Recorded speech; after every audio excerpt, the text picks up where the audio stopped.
Hello, my name is Micah Koch. I'm the Managing Director of Urban X for Mini, and on behalf of the entire team at Mini and Urban Us, thank you for joining us. During these challenging and adaptive times, today we recognize the work that our founders are doing to build resilience in our cities, and to take a moment to celebrate inspiration, persistence, and hope. Our team is here to support founders today and tomorrow and future cohorts of Urban X who can help address society-scale urban issues and build iconic companies for the 21st century. As we mark the 50th anniversary of Earth Day during a global pandemic, we know that both coronavirus and climate change require rapid response. The faster we act, the less disruption and loss of life. In both cases, the need for local action, creative solutions, and good public policy based on science has never been clearer. While we're physically isolated from each other, we're still a community joined by a deep, abiding love for cities. I'm here in Brooklyn, New York, and over the last 2 decades, our city has prevailed through 9/11, the Great Recession, and Hurricane Sandy. People in New York and other cities all around the world endure and persevere through disasters together.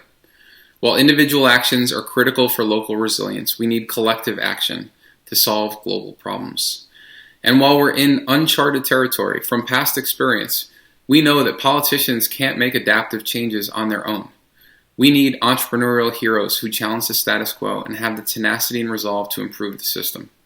Startups are outliers in solving difficult problems quickly. As you'll hear today, our companies are working to reimagine infrastructure for electric vehicle charging, for wastewater systems, for drone transportation, and for the cold chain that our 21st century food system relies on. They're taking new approaches to finance to make energy efficiency retrofits more ubiquitous for those with the greatest need.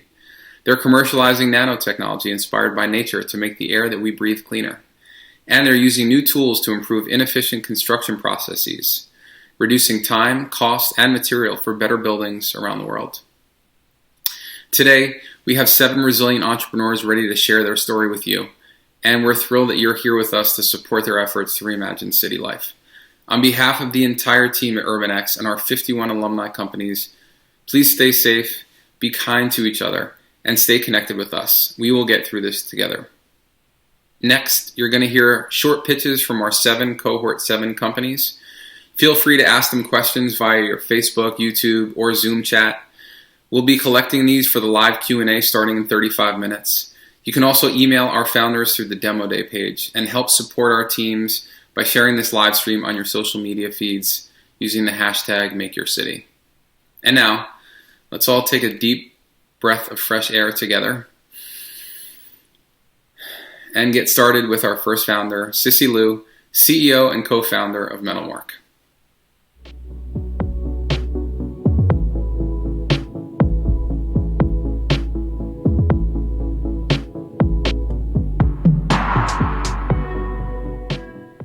I'm Sissy Liu, CEO and co-founder of Metalmark Innovations.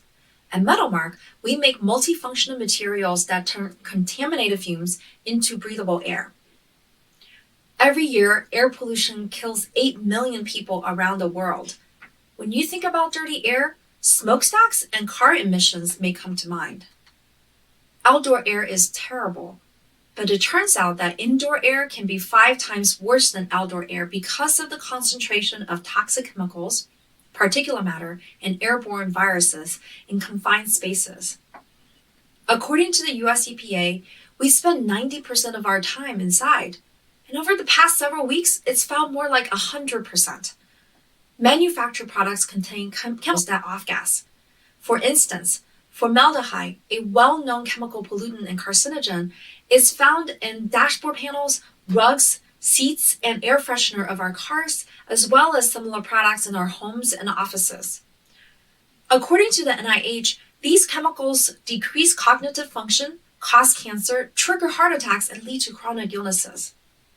And amid the COVID-19 outbreak, we have been awakened to the seriousness of airborne transmission of viruses, like the coronavirus, occurring mostly indoors.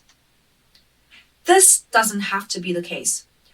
We've developed nanostructured materials that effectively break down contaminated air at the molecular level. Our inspiration came from butterflies, like the Metalmark. We've replicated nature's simple yet sophisticated material designs at the nanoscale to create a solution that is truly multifunctional. And we do this by using scalable manufacturing. Our material is coated onto cartridges. When designed into air cleaning systems of vehicles or air purifiers, Metalmark targets and destroys a large range of pollutants. We are tuned into the issues surrounding the coronavirus pandemic. We're designing our platform technology to inactivate viruses, and we're currently in conversations with our partners to test and aggregate data for this use case. We have an alpha prototype and are producing our materials at lab scale. To purify the air of a car cabin or a 500 square foot room, an advanced air purification cartridge costs $80 or more and requires replacement every 6 months. Not only is this expensive and environmentally unsustainable, but such regular maintenance also poses a viral transmission threat. Our material would cost about half as much over its lifetime with low maintenance operation. Existing solutions are ineffective at targeting small particles, such as chemicals, viruses, and ultrafine particulate matter that are responsible for threatening diseases. For example, 3M's HEPA filters cannot trap chemicals and ultrafine particles. BASF's catalyst is only capable of breaking down formaldehyde. And according to the US EPA, the core materials used in air purifiers like the molecule create new toxins in the process of breaking down the initial ones. As a materials company, we are a platform, so we're not limited to making air purifiers. The market opportunity for our product spans multiple verticals from air cleaners and filter media, specialty coatings, to conventional catalysts, totaling $260 billion. We're targeting the automotive air purification media segment, a $4.3 billion market with an initial beachhead of $665 million, consisting of 2 automotive OEMs with whom we already have a relationship advantage. Among the automotive OEMs and Tier 1s, we've initiated work to integrate our material into vehicle air conditioning systems. In parallel, we're working with top air purifier makers to bring our technology into homes and offices. We already made sales to a major multinational and have a clear pathway to a $100 million run rate based on demonstrated customer demand. What's remarkable about Metalmark isn't just our technology, it's also our world-class team. My co-founders are experts in material science with PhDs from the Weizmann Institute of Israel, and were postdocs at Harvard University. They each have over a decade of experience in leading technology development. I bring nearly 20 years of experience in launching companies and investing in clean tech. I managed Massachusetts Clean Tech Seed Fund, built partnerships with companies like Audi, and helped to raise over $100 million for clean tech startups. In addition to the core team, we benefit from the guidance of a committed advisory team made up of leading figures in science and industry at organizations such as Harvard, MIT, BASF, and Aspen Technology. Join us in bringing a breath of clean air to our indoors. Thank you.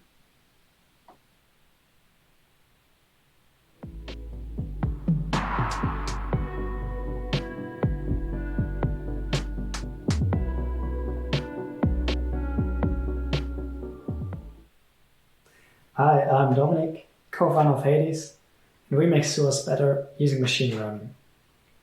We see below the surface that it's not only roads that are falling apart, but also sewers. In the US and Europe, the majorities of sewers were built 50 years ago, and they're reaching the end of life. Updating this aging system requires an investment of $50 billion per year. But where to start?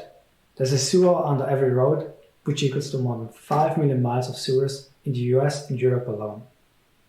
Yet we know very little about the sewers, besides them having a replacement value of several $1 trillion. To gather information on sewers, law requires them to be inspected regularly. As most sewers are inaccessible for humans, today's inspection goes like this. We drive a camera along the sewer, thereby we use its cable to very roughly estimate the camera's position while recording a video of the sewers inside. All this video has to be viewed by someone. Now imagine watching hours and hours of sewer videos. Not surprisingly, there are many issues. First, on average 25% of defects are missed or misclassified, mainly due to a lack of focus. Second, it's also highly subjective, as experts disagree on up to 40% of defects. Third, cable-based localization introduces an error of up to 15 feet. And fourth, it's also just very time-consuming, as it takes an engineer a week to assess just 1 mile. Due to high uncertainty, 20% of sewers are replaced too early, resulting in unnecessary construction sites and billions wasted each year. Instead of humans assessing a sewer, we let a machine do the job. To do so, we developed a machine learning model customized to the very specific characteristics of a sewer, which we then trained on thousands of miles. It's a learning system and just gets better with more data. Furthermore, using vision-based techniques, we revealed a 3D map of a sewer. So every pixel is georeferenced, allowing Hades to exactly locate defects and measure their dimensions. Using our web app, experts can correct our predictions, which we then feed back into our machine. Also, as everything is cloud and web-based, there's no need to install the software, just upload the video and collaborate with your team. Thereby, we support the standard exchange format, making the integration frictionless, while also maintaining high security standards. Based on the discovered defects, we calculate the sewer's condition and propose the ideal maintenance measures. This cuts time for sewer maintenance planning from weeks to hours and saves up to 40% in costs by prioritizing the right sewers. We either sell to engineering companies, consulting sewer departments, or sell directly to private players managing sewers. Given the current corona pandemic, we adjusted our approach to be all remote. So after a web demo, we conduct a pilot, which then turns into a subscription for the sewer inspection analysis, from where we upsell our data-driven features. We charge per number of users and sewer data analyzed. Recently, we finished our first pilot. As our customer was very happy, this turned into an ARR of 30K. Currently, we're running 2 more pilots worth 25K and are signing pilots worth 125K in the next few months. We have LOIs worth 1.3 million of ARR in the pipeline. Initially, we target the market of sewer inspection, analysis and software, which is about 500 million. By offering this initial service, we are systematically collecting data at an unprecedented level of scale and level of detail. All this data then allows us to develop further solutions for data-driven inspection, maintenance and management with a market size of roughly 3.4 billion. A few early-stage players try to automate the sewer assessment as well, but we not only provide the highest quality output, but also the most speed up. Furthermore, we are the only one able to locate sewer defects reliably and measure their dimensions. We are a spin-off from ETH, which is like the MIT of Europe. Our team consists of environmental engineers and computer scientists. Chris is a certified sewer inspector and founded a water startup in the past. Eric has been coding since the age of 10, won a hackathon at MIT, and worked on object detection for autonomous driving. Myself, I'm a National Science Fellow for applying computer vision to sewers. The rest of the team are 5 computer scientists and a postdoc in sewer data modeling. We are raising capital to serve the demand we already have, unlock the value of our LOIs worth $1.3 million, while continue to build our product. So join us on our mission to bring light into the underground.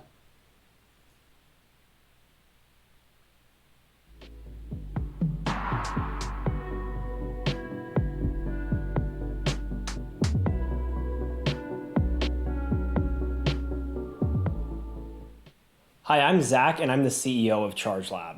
ChargeLab is the operating system for electric vehicle charging. We build an open software platform that runs on 4 out of 5 of the world's most popular EV chargers. The era of electric vehicles is here. 40 million Americans are considering buying an electric car for their next vehicle. And even amidst uncertain times and low gas prices, EVs are growing in popularity. Bloomberg NEF expects EVs to weather the COVID storm much better than gasoline vehicles. Plus, EVs will be a huge part of stimulus packages around the world. The biggest problem for electric vehicles is charging infrastructure. Not just on the road, but in multifamily buildings, workplaces, and fleet depots too. There aren't enough charging ports, and even where there are chargers, the user experience is often terrible. So let's do an audit of EV charging in 2020. First of all, the outlier. The Tesla supercharging experience is great. There are plenty of superchargers, and when you pull up, you plug in and everything just works. Your vehicle is identified through the charging port and your credit card is billed automatically. But charging for everyone else is broken. There's a fragmented group of networks that require drivers to fumble with dozens of clunky mobile apps. Half the time you try to charge in public, you end up giving up because of buggy interfaces and slow stations. The situation for workplaces, multifamily buildings, and fleets is even worse. We have a customer who had to fight their condo board for 3 years just to get an EV charger installed. Even Tesla drivers struggle here since there's no Tesla solution for workplaces, multifamily, or fleets. At ChargeLab, we're making EV charging as simple as pulling up and plugging in. No buggy mobile app, just plug in and authenticate in less than 20 seconds over SMS, or let our charger use your car's unique ID to auto-authenticate. We're bringing the frictionless Tesla supercharging experience to everyone. For EV drivers, we bring a seamless experience that starts and ends within seconds of plugging in. But for building owners, plugging in is just the start. Our platform takes care of the full stack operation of EV chargers, ensuring that they're not a pain in the neck, but instead a profitable amenity. EV charging is already a $5 billion industry, and it's growing at an astounding rate of 45% CAGR. This means that in 5 years, it'll be worth $44 billion annually, and in 10 years, over $150 billion. As much as 30% of this industry could be made up of recurring software services like the ones that ChargeLab provides. When we look at our competitors, they fall into 2 buckets. The first bucket is closed and vertically integrated companies. Tesla has a fantastic user experience, but they only support their own vehicles. They're also less of a competitor since hundreds of Tesla owners also use ChargeLab at their condo or workplace. ChargePoint is a direct competitor with a decent mobile app, but their vertically integrated hardware and software is expensive and limiting to building owners. The second bucket of competitors is networks like Greenlots and EV Connect. These companies build software that runs on multiple chargers, but they have bad user experiences with average App Store ratings of just 2 out of 5 stars. EV charging is a nascent space. ChargeLab is more open and more frictionless than our competitors. This makes us the ideal solution for both building owners and EV drivers. We've already deployed our software on 100 EV chargers in 7 cities. And in the past few months, we've grown our sales pipeline to over 2,000 chargers, which would generate $1 million in annual recurring revenue once deployed. Perhaps even more importantly, we've become a preferred software solution for 4 of the world's largest EV charger manufacturers. In terms of our business model, we earn recurring revenue from every charger connected by our platform. We take a percentage of every dollar that drivers pay to charge their car, and in most cases, we also bill a SaaS fee to buildings for managing their chargers. Our founding team has worked together for nearly a decade. Before ChargeLab, our COO Kendra and I scaled our previous business to $12 million in annual revenue and over 100 employees. And Mather and I are in the working group for the world's leading EV charging protocol, so we're literally writing the technical roadmap for this industry. To recap, EV charging is one of the fastest growing industries in the world right now. Incumbents are barely meeting the needs of EV drivers and building owners. And ChargeLab has the product, team, and go-to-market strategy to raise the bar for the whole industry. If you're excited about how software will shape the future of energy and mobility, we'd love to work with you.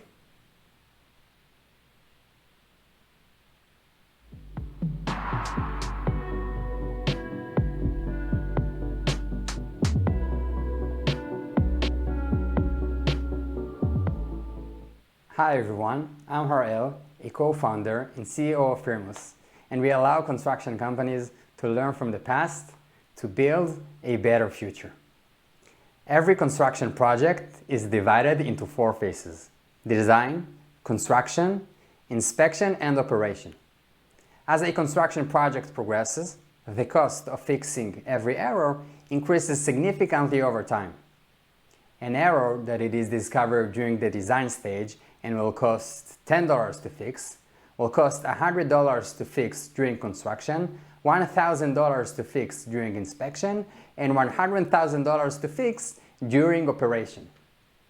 Today, too many of these errors are discovered during the construction and the inspection stages, and this equates to a 50% reduction in profit margins of the average construction project. Let's see an example of a typical design error. As you can see here in the picture, the access hatch can't be opened due to the clash with the carpentry. In order to fix it during the construction stage, the general contractor must pay for more employees to work on this element, pay for additional materials, and despite all that, potentially end up in lawsuits. On the contrary, fixing this error during the design stage will cost 30 minutes to fix during a weekly coordination meeting, and this won't cost anything. And this example is not a unique story. It happens on a daily basis in construction sites every day all over the world. The main cause for this problem is that today the design review process is completed manually and is only based on the individual experience of the reviewer. Firmus uses machine learning to process millions of mistakes made in previous construction projects. This then allows us to automatically identify potential mistakes during the design stage when they can easily be corrected. The design manager simply imports his 3D model into our platform, and then he receives a list of all the errors relevant to their specific project divided into categories and subcategories. In our first technological proof of concept, we were able to automatically identify 211 errors after only one scan, which estimated in around $600,000 of potential savings. Today, construction companies pay $5,000 a month for people in the project to run the design review manually.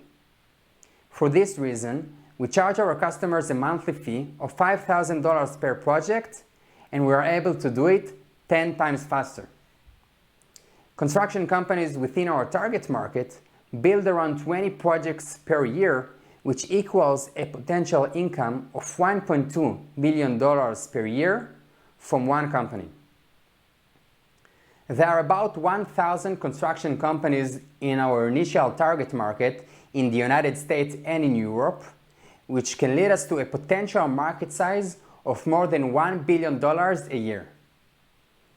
Our go-to-market strategy is through direct sales and strategic partnerships with large players in the construction industry like Autodesk, Cohort, and Trimble, and we already signed a strategic partnership with Autodesk, and we were chosen to be one of the 3 construction tech startups that participating in the Autodesk Innovation Lab in Tel Aviv. Thanks to the successful partnership we have with Autodesk, we signed 2 paid pilots with 2 of the top 10 general contractors in Europe, Royal BAM Group and Skanska, and in addition we have 6 more leads in our pipeline, 4 from the United States and 2 from the United Kingdom. In terms of competition, on the one hand, there are platforms which enable the design managers to run checks on 3D models, but only when the managers define what exact parameters they want to look for on the 3D model. The problem is that most of these design managers have experience only from the design stage of the project and not from the construction stage of the project, and therefore they don't always know exactly what to look for and miss many errors during the design review. On the other hand, there are outsourced companies which runs the design review for the project team. The problem is that they are not part of the project team, and it is very difficult for them to communicate with these companies, and for this reason 90% of the construction companies in the United States prefer not working with them. Our team has experience in data science, construction, and business development. Shira Bekassis, our CTO, has over 9 years of experience in data science and project management from the elite A200 units of the IDF. Reuven Amar, our VP R&D, has over 10 years of experience as a software architect and an R&D team leader, also from the elite A200 units of the IDF. Ilan Reiner, our design and build expert, has over 20 years of experience in the construction industry as a senior architect and 3D model manager. And I, Harel, started my career as an officer in the Israeli paratroopers unit and have over 7 years of experience in sales and management, including being head of sales and business development in an automotive Israeli startup called Engie. We are currently raising our seed round in order to expand our operation to the United States, to expand our technological team, and to build a product that will help the construction industry to learn from the past and to build a better future. Thank you.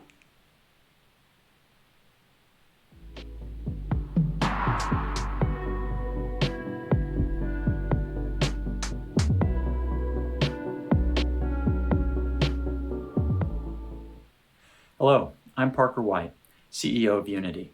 We make energy efficiency projects accessible and affordable through our intelligent financing platform. Commercial building owners are being forced to upgrade their energy systems. Corporate and regulatory mandates have recently been imposed on over 10 billion square feet of commercial property. Within the next decade, the majority of buildings in this country will be subject to these mandates as well. Without the right planning, these projects cost too much upfront for most building owners to afford. Larger, more resourced building owners are able to hire high-priced consultants who can secure premium financing options with extremely low rates and structures that act like alchemy, turning costs into profits for the owners. But most building owners are too small to afford this option.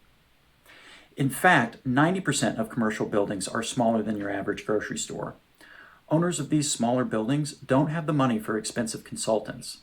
They don't even have the in-house expertise to self-deliver, but they also don't have any other alternatives. So we built them Unity.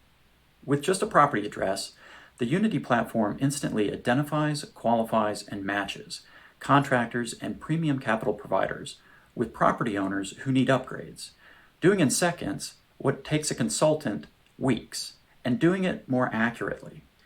This is possible because our proprietary scoring engine crunches hundreds of data points to predict the financial risks of a project and then matches the risk profile to the capital sources that can underwrite it. As mandates are increasingly adopted by institutions pursuing net zero buildings, the universe of projects that Unity services is expected to be in the trillions of dollars by 2040.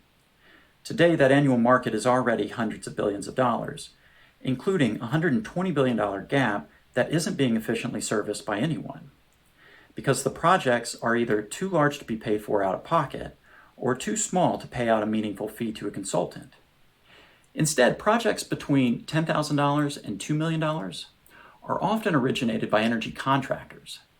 While it's not commonly understood outside the industry, energy contractors are actually the primary originator for over $11 billion of project financing each year. And they're not compensated for the service, despite spending 30% of their time on it. This is the market that we're focused on first, offering these contractors a plug-and-play solution that makes their jobs easier. Here's how it works. Imagine you own a grocery store. Summer is coming and your refrigeration system is about to crash. Your trusted contractor tells you that the fix will cost you $1 million. You tell your contractor that you don't feel great about your funding options. Turns out the contractor has dealt with this issue 1 million times. The contractor enters your address into his Unity app. Unity instantly gives him a comprehensive cost-benefit comparison of all your available financing options and explains which options are best suited for you. In seconds, you received all the key information used by industry professionals to make a financing decision, simplified so that it's easy to understand. Your options include conventional loans that you're already familiar with, but also premium options that used to only be available through a consultant. If you like what you see, Unity can help you or your contractor secure quotes from lenders who will compete to offer you the best terms. Contractors using Unity have tripled their close rates, cut their sales cycle in half, and reduced time spent on value-added services by more than 80%. These benefits to contractors create a scout program for us that provides our lenders with financing applications as an inbound marketing service. Each application gets underwritten by our proprietary real estate scoring engine, which includes a series of risk and bankability scores that were designed by national experts in financial underwriting. This allows our network of lenders to instantly see their potential profit margin on a transaction so that they can price the project faster and more accurately. As a SaaS-enabled marketplace, our business model is driven by the financings originated on the platform. Capital providers pay us between $500 and $10,000 per financing. Adjacent opportunities include charging a subscription fee to both contractors and capital providers for premium features and access. The capital on our platform is highly secured, often backed by muni bonds, allowing us to maintain liquidity and low rates even when capital markets tighten. The projects we support are essential business activities. They're also cash flow positive to the end user in the first year, so it's no surprise that demand for these projects grows in times of recession. We've proven out this platform on over $10 million of GMV, generated with just 5 registered contractor accounts, and we're rapidly growing the number of contractors on the platform. We've secured accounts with the largest capital providers in our initial target market, representing over $2 billion of lending capacity. And this quarter, we will secure an account with an environmental institution representing over 87,000 small commercial property owners. That's more than double the portfolio of Prologis, the largest commercial real estate owner in the world. Industry experience tells us we're on the right path. Justin, our CTO, spent years at Google and Boeing designing machine learning platforms. He's leading the development of our proprietary scoring engine and back-end systems. I've spent my entire career working across each side of the marketplace. 2 years leading C&I financing for a public mortgage REIT, 3 years in international commercial real estate, 5 years leading energy and smart building teams for the engineering division of JLL.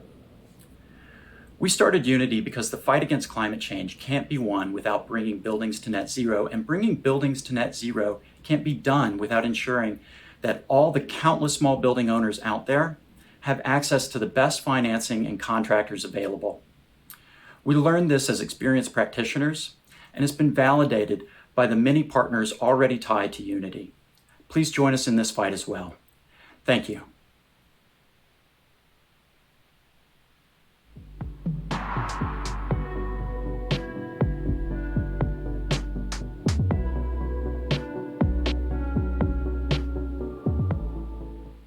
My name is Olivier Lelanne, and I am the CEO and founder of EVA.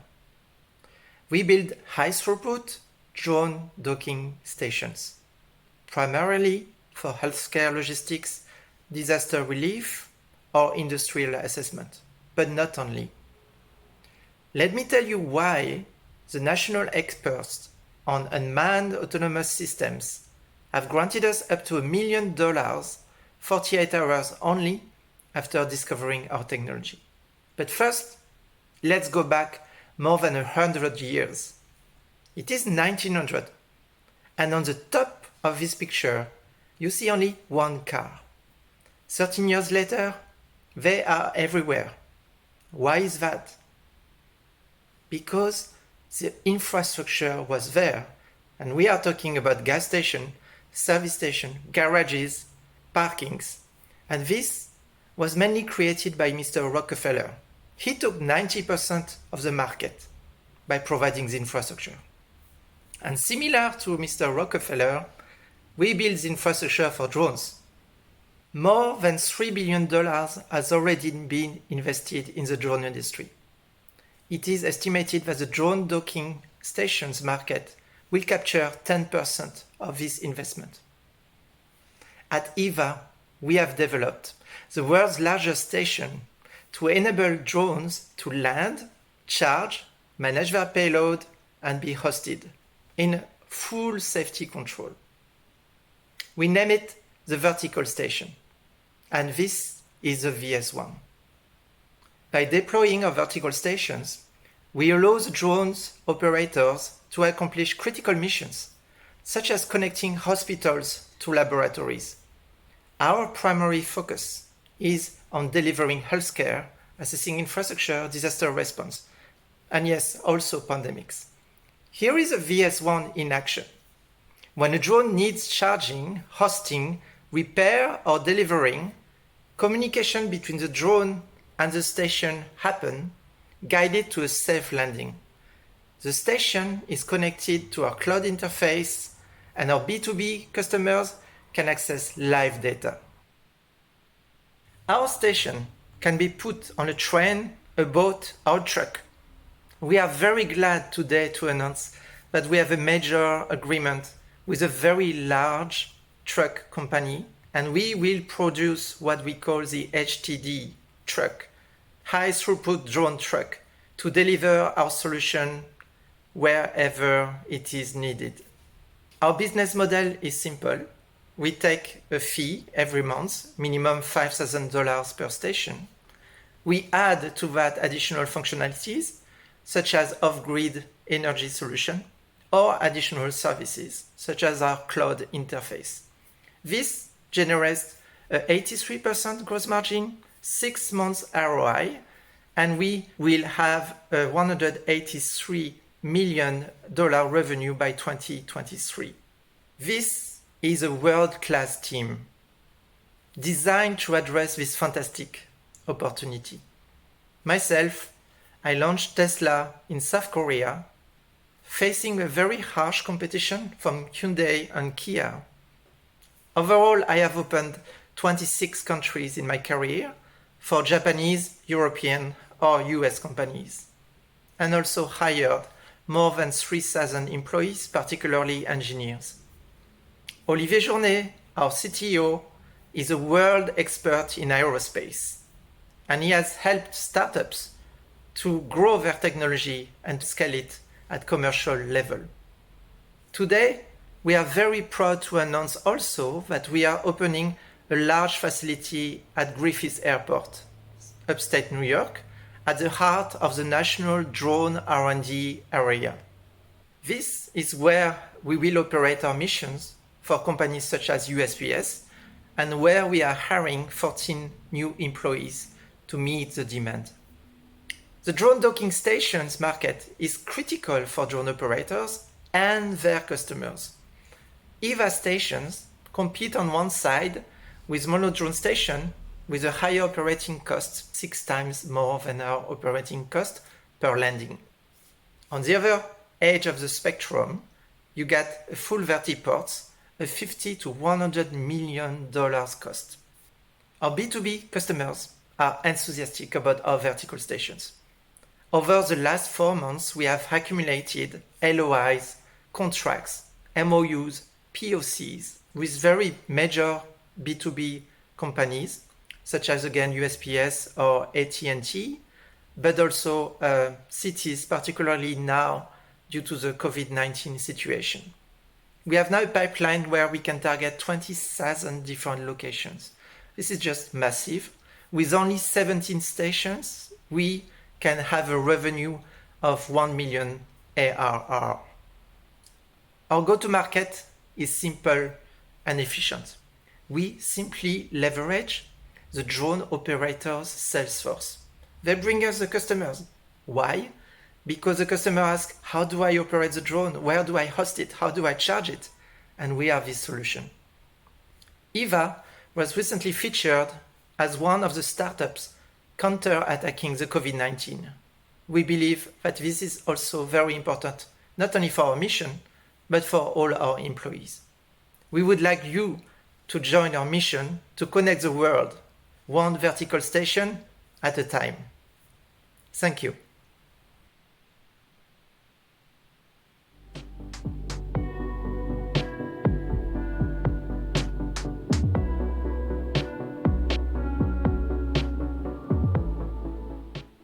Hi, my name's Monik Suri, and I'm the founder and CEO of Therma.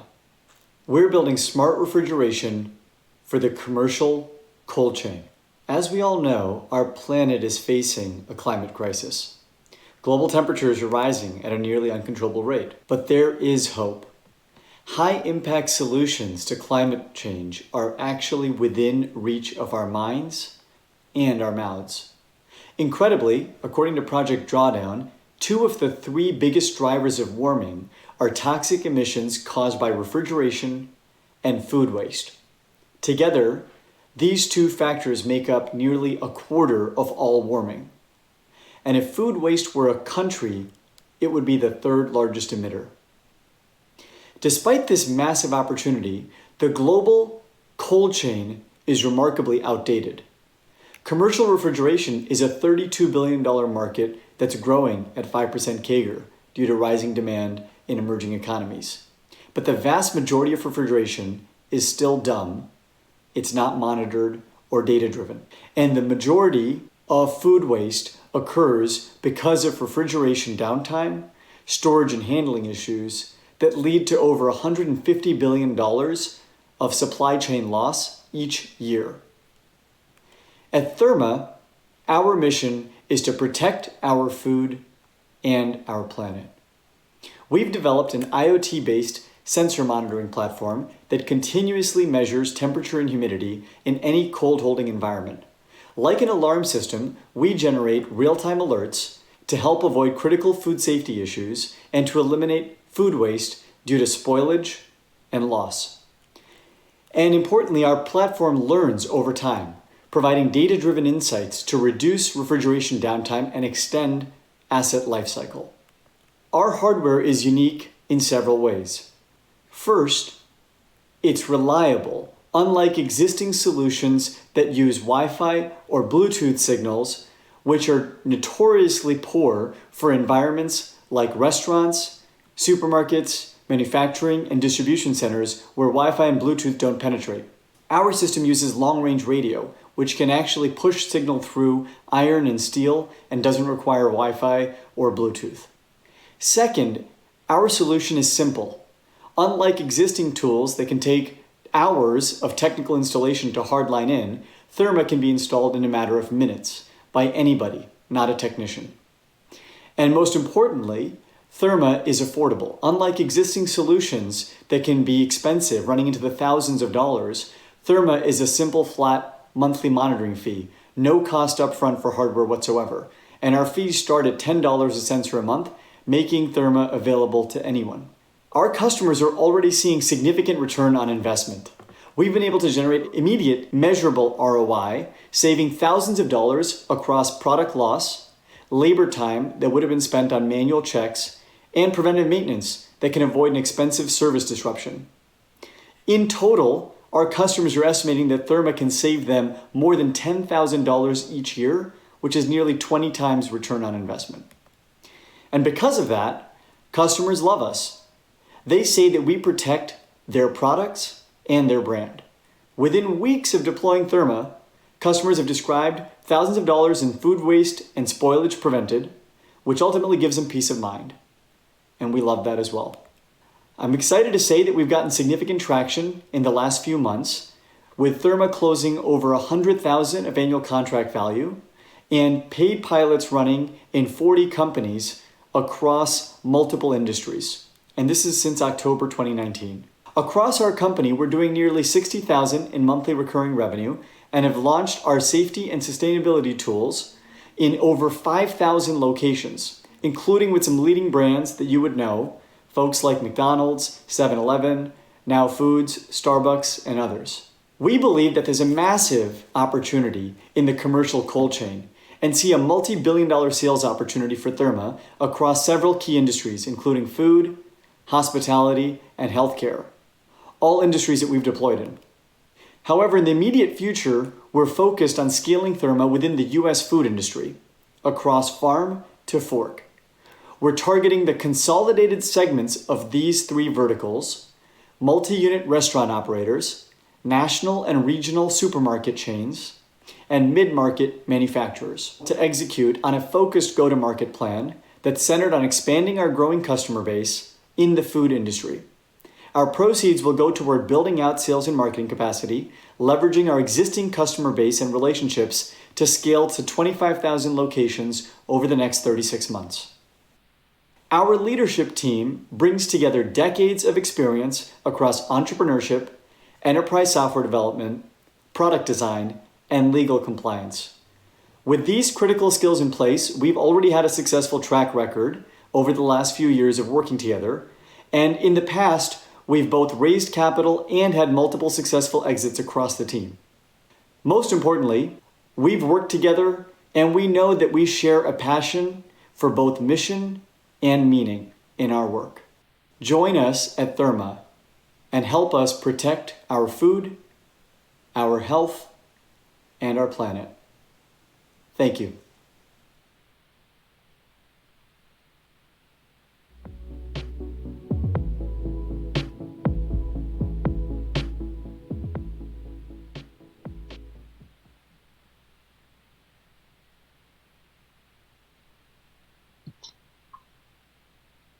Hello, I'm Liz Sisson. Welcome to the Q&A section of UrbanX Demo Day 7. We are live on Facebook, YouTube, and Zoom. We have almost 200 investors joining us on Zoom and close to 900 viewers across Facebook and YouTube. Thank you all for joining us. During the startup pitches, we have been collecting questions from all of you on the live stream. For the next 30 minutes or so, we'll be asking our founders some of the questions you submitted. You can continue to send questions or comments via your local chat on YouTube, Facebook, or Zoom, and we will do our best to get to as many questions as possible.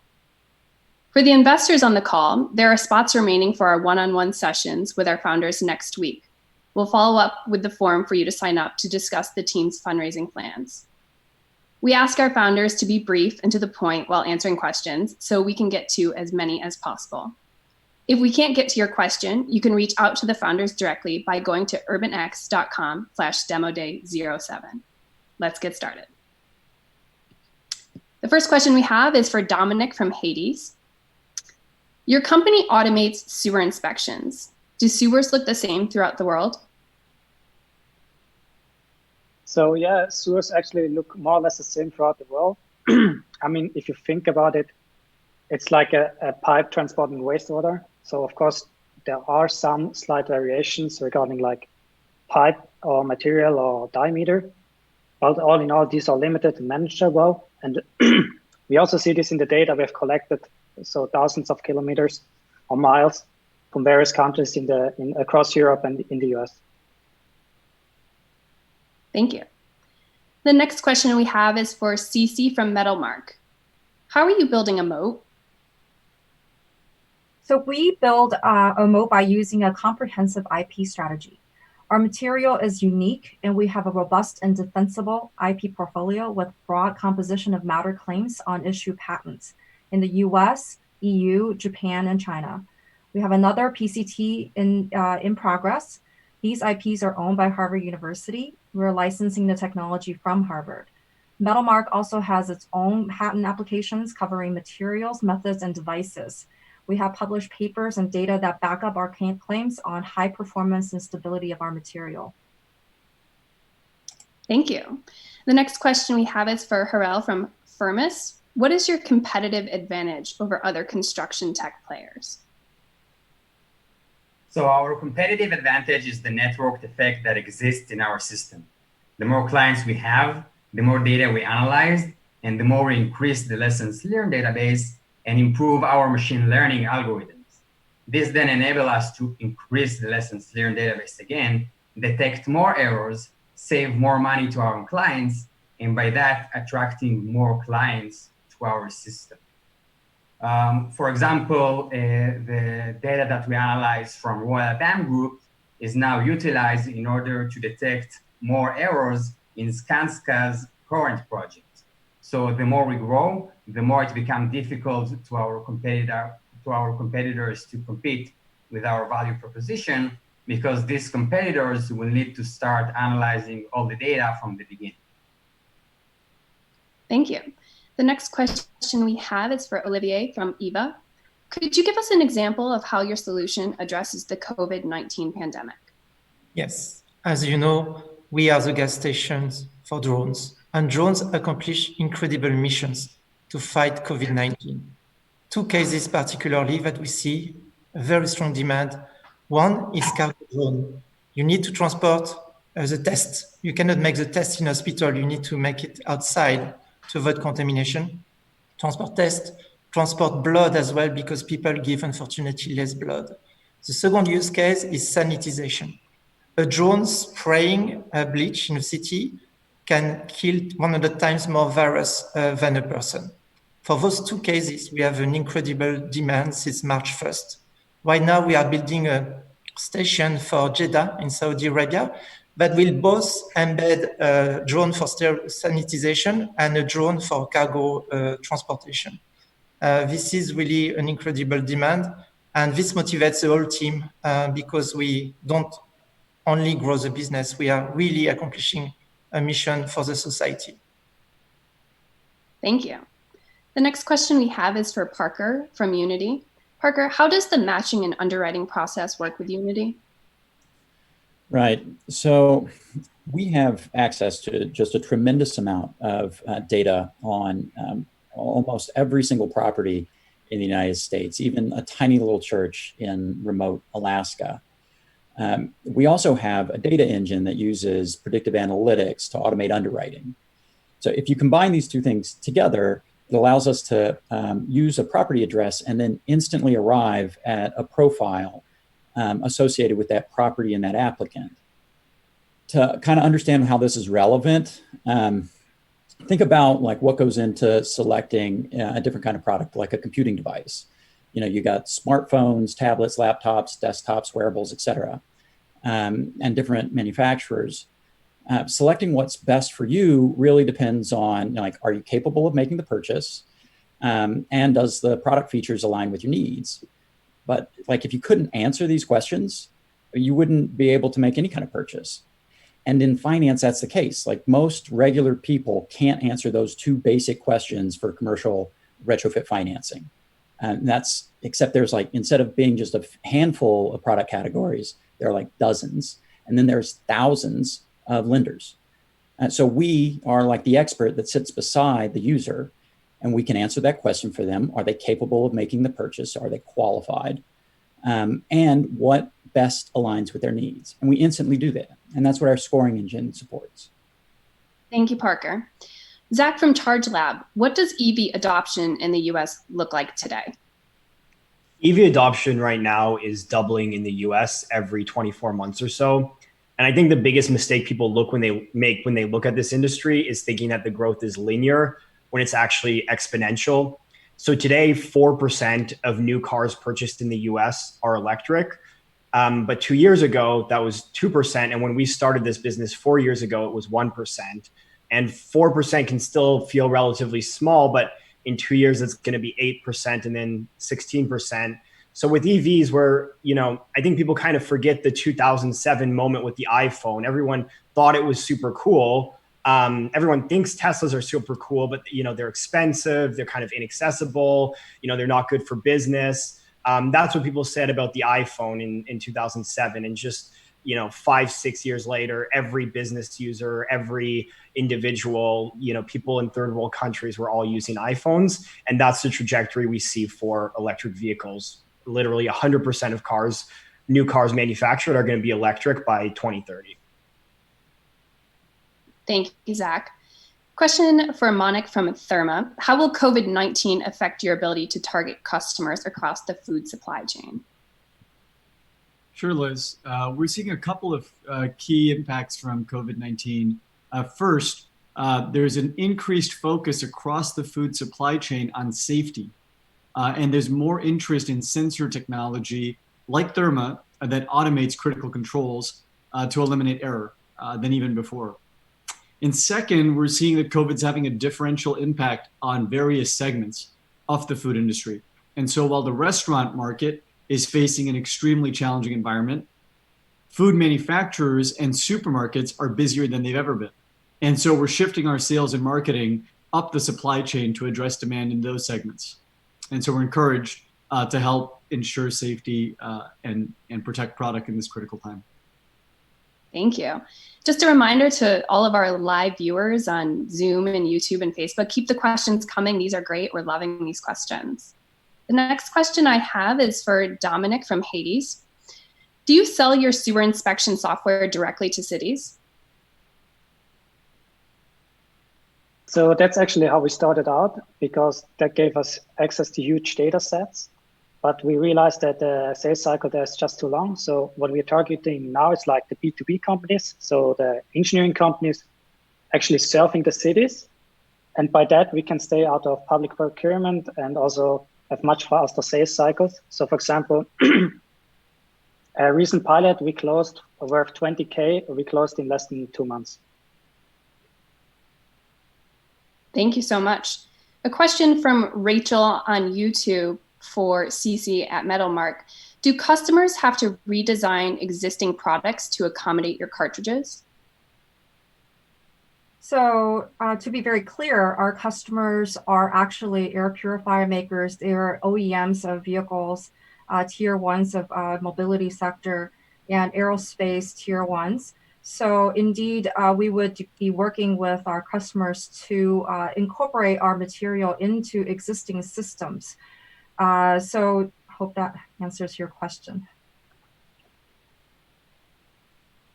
Thank you. The next question we have for Harel from Firmus. What is your connection with Autodesk and what is their interest in working with you? So we were chosen to be one of the 3 construction tech startups that are participating in the Autodesk Innovation Lab in Tel Aviv. And they mainly supporting us in business and product development and already connected us to 2 of the top 10 general contractors in Europe, Royal BAM Group and Skanska, which we are running with them paid pilots currently. In the last few years, Autodesk relocating more resources into the construction space and collaborating with startups that can provide value in one hand to their product and in the other hand to their clients. So what we are doing in Firmus, we're analyzing data that's stored in BIM 360 field, which is the product of Autodesk. And today, the construction companies don't know what to do with this data. So by using our technology, we're helping them to learn from their historical data and to detect errors in future projects. So this strategic partnership leads to 3 main wins. Win for Autodesk that can improve the value proposition for our products. Win for the construction companies that can increase the profit margins of their construction projects, and win for Firmus that can have access to most of the tier 1 general contractors in the United States and in Europe. Thank you. Olivier from Eva, Lucy on Zoom has a question for you. How quickly can you launch in new markets? Yes, so the answer before COVID-19 would be 2-3 months. Now we shortened that to 4 weeks. There is a strong demand and we have customers calling us sometimes 3 times a day. Like we need to deploy fast. There is a massive demand. They want to clean the street in the morning so that people can walk and go back to a little bit a situation like the new normal. So 4 weeks is our target. That's extremely fast. That's accelerating the company. And we work very hard for that. Thank you. The next question we have is for Parker from Unity, and this comes from Benji on YouTube.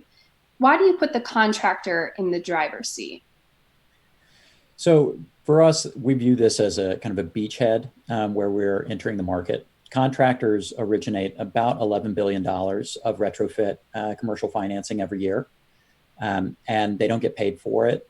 They spend 30% of their time on it, and it creates a tremendous amount of deal friction for them. We're the only software provider that targets specifically a product just for them, and it reduces their sales time tremendously. So because they're so effective as originators as they currently are with all this friction, we know that by targeting them, we'll be able to amplify their productivity tremendously and enter a market that has a tremendous amount of existing pain. Thanks, Parker. The next question I have is for Zach from ChargeLab, and this comes from Atif on YouTube. What is the cost structure for building owners? Are there different options for small-scale building owners versus companies with large portfolios? The way we like to think about ChargeLab is as a platform. And what I mean by that is we have the right kind of fit for all different sizes of buildings. So we don't make any EV charging hardware. We're kind of like the operating system that runs on top of different EV chargers. So we're like Android. And in a lot of the ways that you might find Apple or Mac OS kind of more of a walled garden, more constrained, we're more like Windows or Android, where we have everything, from a plan for a building that can't pay any recurring fees, to plans for buildings that pay us $1,000 or $2,000 per charger per year to do some advanced management capabilities. But generally speaking, we have two streams of revenue. One is transaction fees. So every time somebody pays to charge their car, we take a percentage of that transaction, which is larger than the Stripe fee. And the second one is just a SaaS fee that buildings will pay. But we really have a spectrum of options because our goal is to get in every building. The more data we get on how buildings use chargers and how people charge, the more valuable our platform becomes. That's great. Thanks, Zach. The next question we have for Monik from Therma, and this comes from YouTube. Can Therma work in or integrate with transport cold chain as well as installed infrastructure?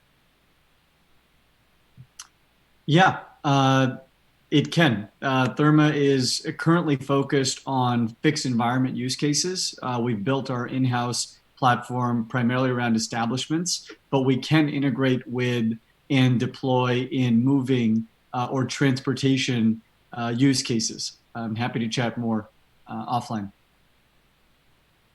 Thank you. A final reminder to our live viewers, we have about 9 more minutes left, so feel free to drop in your questions so the teams can get to them. The next question we have is for Dominik from Hades. This comes from Allison on Zoom. Who in a sewer company is your buyer, and are you seeing them reduce headcount because software automates reading footage?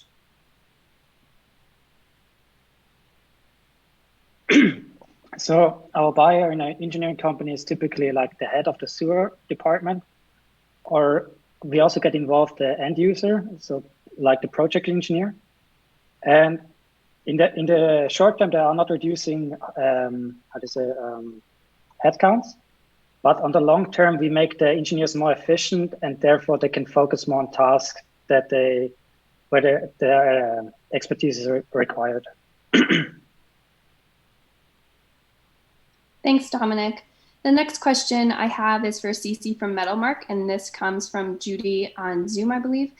Can you share more about the nanomaterial you're using? How does it work to decompose air pollutants? Technical question for you there, Cece. Yes. So the material structure happens in multi-scale. So we start with nanoparticle composition using different known catalytic nanoparticles. And we have full capability in making those compositions in many, many ways. In second is we use different metal oxides to build a honeycomb-like framework. So these nanoparticles are then positioned into the metal oxide framework and embedded for stability. This structuring allows for very high access of the gas stream to the reactor reaction sites, and therefore higher efficiency and performance. In addition, in the embedding of the nanoparticles enable much better stability. And when we think about nanotechnology, we certainly don't want to create additional problems as we're trying to solve original ones. And one of the concerns what we understand is nanoparticle safety. And so we use known materials across the periodic table, very, very frequently used types of metals. And we combine them with Lego-like building block modularity to create our structure that's both high performing and stable over time. Thank you. The next question I have is for Harel from Firmus. This comes from Judy on Zoom. Apart from funding, what is the one critical issue you need to master in order to get through the current lockdown or virus crisis?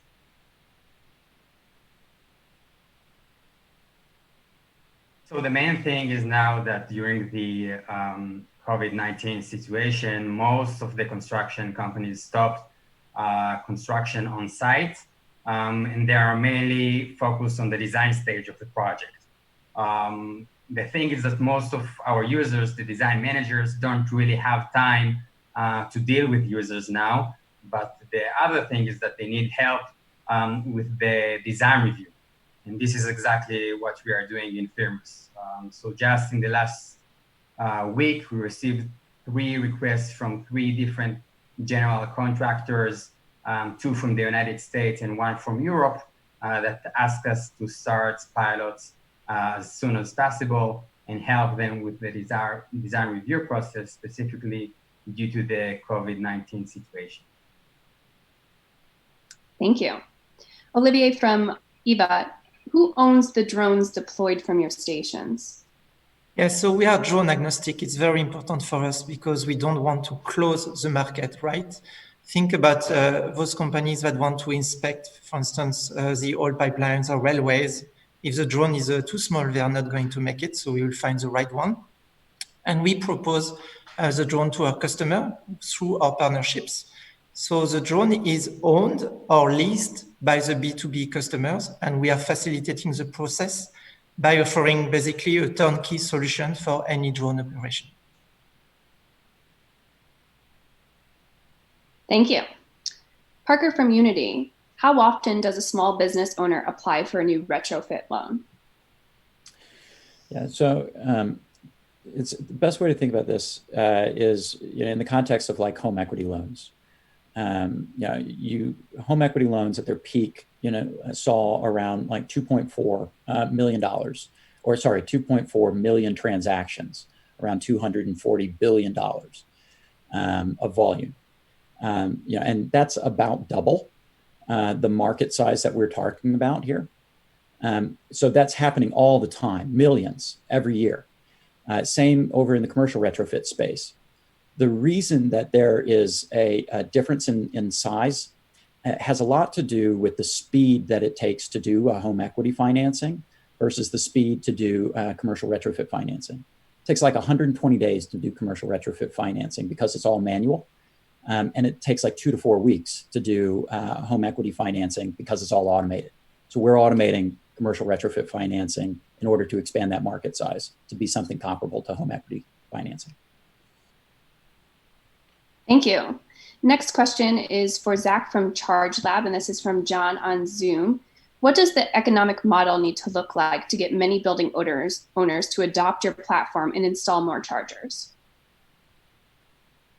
Right. We are, first of all, cheaper to deploy than a lot of competitors. It's not because our software is lower cost. It's because the hardware we deploy is lower cost. So again, if you think of the Windows and Macintosh model, the hardware that we can take off the shelf from Asia or Europe is sometimes half the cost of our vertically integrated competitors in the US, like ChargePoint. But I think broadly speaking, property managers shouldn't and aren't looking at EV chargers from an ROI perspective. I think that the shift that I try to give people is, there's going to be some people on the call who remember when you could buy a luxury condo in the 90s, early 2000s, and it wouldn't necessarily have a dishwasher or a washer dryer. We'll try to go, find a condo today that costs $800,000, $1 million, $2 million without those amenities. I think, if you think of multifamily, when we look in the next 10, 20 years, the developer doesn't need to make money on the EV charger. The fact is, if I'm a Tesla driver and I don't have a charger in my building, I'm not going to buy that $1 million condo. So we think about EV charging a lot more as a utility than kind of an ROI. And there are interesting cases, where grocery stores and restaurants can make a lot of money by putting EV chargers there.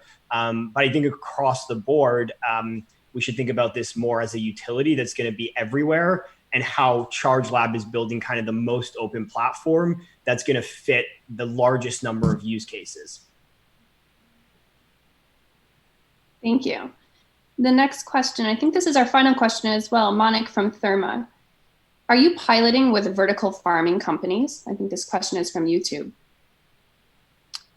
We're not, but I think it's a really intriguing opportunity. And if anyone has leads, would love to learn more. we haven't yet deployed with any vertical farming innovators, but it seems like a growth area. So thanks for the suggestion.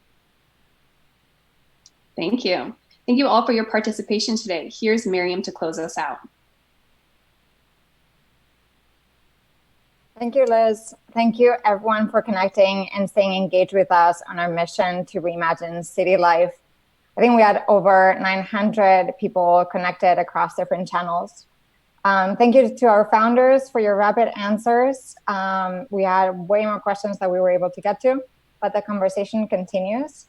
You can send your questions via social media with the hashtag MakeYourCity. On our Demo Day site at urbanx.com/demoday07, you will be able to connect with the founders via email, and we will keep this site up for the next 2 weeks. After then, you can contact our team at UrbanX to get introductions. For accredited investors, please sign up for one-on-one meetings with our founders through the form that you will receive shortly. We hope you stay safe and in good health during these unprecedented times. And with deep gratitude on behalf of the entire team at Mini and UrbanX, thank you.